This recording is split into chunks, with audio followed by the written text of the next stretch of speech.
Friends, welcome to ambience kitchen. நம்ம கிச்சன்ல இன்னைக்கு என்ன பார்க்க போறோம்னா சிகப்பு அவல் லட்டு எப்படி பண்றதுன்னு பார்ப்போம். அதுக்கு முன்னாடி நம்ம சேனலை சப்ஸ்கிரைப் பண்ணாதவங்க சப்ஸ்கிரைப் பண்ணிக்கோங்க. அப்படியே பக்கத்துல இருக்கிற பெல் பட்டன் அமர்த்திக்கோங்க. அப்பதான் அப்லோட் பண்ற எல்லா வீடியோ உங்களுக்கு உடனுக்குடன் கிடைக்கும். வாங்க எப்படி பண்ணலாம்னு பார்ப்போம்.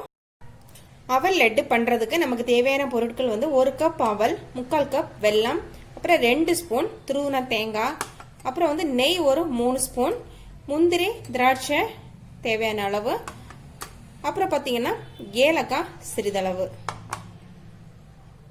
வாங்க எப்படி பண்ணலான்னு பார்ப்போம். இப்போ ஒரு வாணலி அடுப்பில் வச்சிருக்கிறேன். இது காயட்டும். நல்லா காஞ்சிடுச்சு. இதுல ஒரு ஸ்பூன் நெய் விட்டுக்கலாம். நெய் நல்லா உருகட்டும். இதுல இப்ப நம்ம எடுத்து வச்சிருக்கிற இந்த அவலை போட்டு ஒரு 4 நிமிஷம் நல்லா வறுத்துக்கலாம். ஓகே ஃப்ரெண்ட்ஸ், இப்ப 4 நிமிஷம் நல்லா வறுத்து எடுத்துட்டோம். நல்ல ஒரு மணம் வருது. அதே சமயம் நல்லா கிறிஸ்பியா இருக்கு. இப்ப இத ஒரு பிளேட்டுக்கு மாத்தி ஆற விட்டு பொடி பண்ணிக்கலாம். இப்ப இதே வாணலியில மீண்டும் ஒரு 1/2 ஸ்பூன் நெய் விட்டு தேங்காயை நம்ம வறுத்து எடுத்துக்கலாம். மீடியம் ஃப்ளேம்ல 2 நிமிஷம் வதக்கிக்கலாம். தேங்காய் ரொம்ப நிறம் மாறணும்னு அவசியம் இல்லை.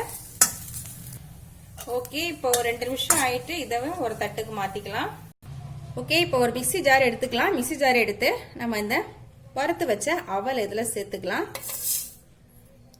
கூடவே இந்த வெல்லத்தையும் சேர்த்துக்கலாம். அப்புறம் வந்து வறுத்து வச்ச இந்த தேங்காய், அப்புறம் ஏலக்காய், இது இவ்வளவும் சேர்த்து நல்லா இதை கிரைண்ட் பண்ணிட்டு வந்துடலாம். ஓகே, நம்ம இப்போ நல்லா கிரைண்ட் பண்ணி எடுத்துட்டோம். இது ரொம்ப ஃபைன் பவுடரா எல்லாம் வராது. கொஞ்சம் ஒரு கொரகரப்பு இருக்கும். ஒன்றும் பிரச்சனை இல்லை, இதுவே போதும். மீண்டும் அதே வாணலி அடுப்பில் வச்சிருக்கிறேன். இது கொஞ்சம் காயட்டும். ஒரு 3/4 ஸ்பூன் நெய் விட்டுக்கலாம்.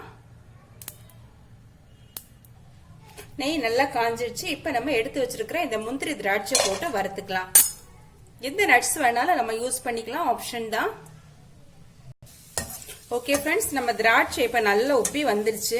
இது கூடவே நம்ம இந்த அவல் மிக்சரையும் சேர்த்துக்கலாம். சேர்த்து 1 நிமிஷம் கிளறி இதை ஸ்டவ் ஆஃப் பண்ணி ஆற விட்டு நம்ம லட்டு பிடிச்சிக்கலாம். இப்ப நம்ம ஸ்டவ் ஆஃப் பண்ணிக்கலாம். ஓகே ஃப்ரெண்ட்ஸ், இப்ப சூடு தாங்குற அளவு வந்துடுச்சு. இப்ப வந்து லட்டு பிடிச்சிக்கலாம். ஓகே ஃப்ரெண்ட்ஸ், இப்போ லட்டு பிடிச்சாச்சு. ரொம்பவே சூப்பராக நம்ம அவல் லட்டு ரெடி ஆயிடுச்சு. இது பார்த்தீங்கன்னா நான் சிகப்பு அவல் எடுத்து பண்ணியிருக்கிறதுனால கலர் இந்த மாதிரி இருக்கு. நீங்கள் ஒயிட் அவலில் கூட பண்ணிக்கலாம், நல்லா இருக்கும்.